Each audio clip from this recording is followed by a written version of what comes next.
Adults fuel antibiotic resistance when they take medications behind their doctor's back.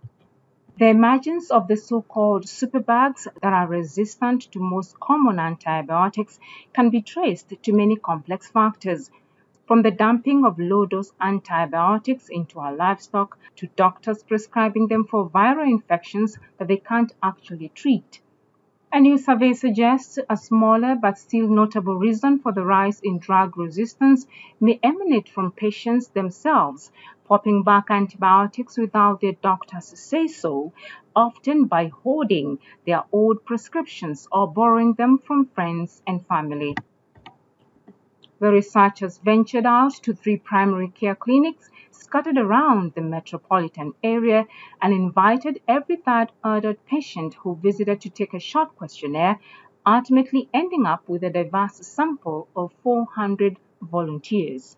Overall, 5%, that is around 20 people, admitted to having taken antibiotics in a non-prescription setting sometime in the past 12 months.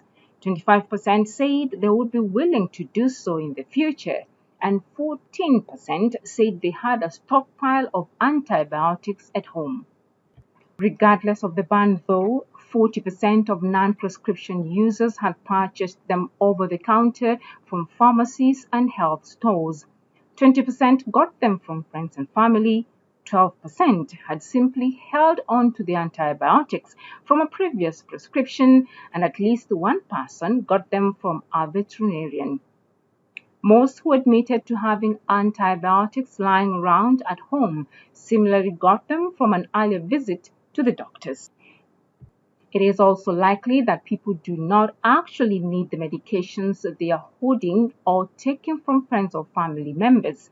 The most common conditions patients reported self-treating with antibiotics were sore throat, runny nose, or cough, conditions that typically would get better without any antibiotic treatment.